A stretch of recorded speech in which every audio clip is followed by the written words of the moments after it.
한국 정부 당국이 최근 중국 공산당 선전 영화의 한국 내 상영을 승인해 거센 논란이 일었습니다. 결국 영화를 수입한 업체 대표가 사과문을 발표하고 한국 내 상영을 포기하기로 결정했다고 밝혔는데, 미국 내 전문가들은 중국의 위선과 또 한국 정부의 나약한 역사 대응의 현실을 보여준다면서 중공군을 미화하고 선전하는 중국의 이런 영화들은 큰 역풍을 맞을 것이라고 지적했습니다. 김영건 기자가 보도합니다. 한국문화체육관광부 산하 영상물 등급위원회가 지난달 30일 한국 내 상영을 허가한 중국 영화 금강천은 1953년 6월에서 7월 사이 강원도 철원 일대에서 중공군의 대대적 공세로 시작된 금성 전투를 다룬 영화입니다.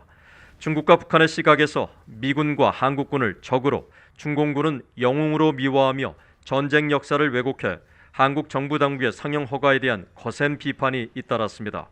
한국 국회 제1야당인 국민의힘과 시민단체들은 한국을 침략한 중공 찬양 영화를 안방에서 보라는 것이냐며 즉각 상영 허가 취소를 요구하는 등 정부의 허가 조치에 강하게 비판했습니다. 대한민국 제한군인회는 성명을 통해 철저한 중국과 북한의 시각으로 제작한 정치 선전물의 상영을 당국이 허가한 데 대해 충격과 분노를 금할 수 없다고 밝혔습니다.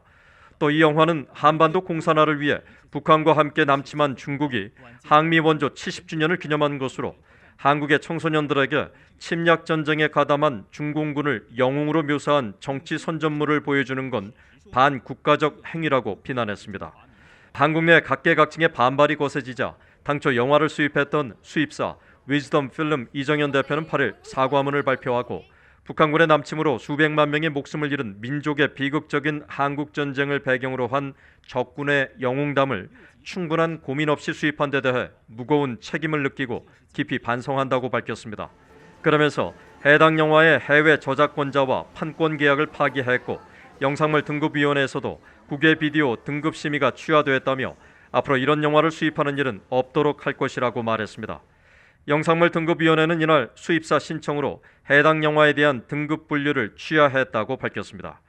이 같은 논란에 대해 데이비드 맥스웰 민주주의 수호재단 선임연구원은 최근 김치의 뿌리가 중국이란 주장에서부터 과거 고고도 미사일 방어체계 사드 배치에 대한 한국 경제 제재, K-팝 규제 등 중국 공산당의 선전선동은 한국의 대중 영향력을 제한하고 반미 정서를 조장해 미한 동맹의 균열을 시도하려는 일관된 목표의 일환이라고 지적하였습니다. In South Korea, but I think actually it will probably backfire. And the fact that there is resistance to this, that the Korean people will see Chinese propaganda for what it is, I think that's going to have some blowback for China. 브루스 베넷 랜드 연구소 선임연구원은 전쟁 역사를 왜곡하려는 중국 정부의 시도는 새삼스럽지 않다면서 한국 당국의 금강천 상영 허가 논란은 중국 공산당의 위선과 미얀 정부의 나약한 역사적 대응 현실을 동시에 보여준다고 지적하였습니다. Why isn't China accepting U.S. films about the Korean War? If South Korea is accepting Chinese films, why doesn't China accept U.S. films? And the answer is, of course, because they would never allow that kind of thing. But that kind of issue needs to get into the press in South Korea.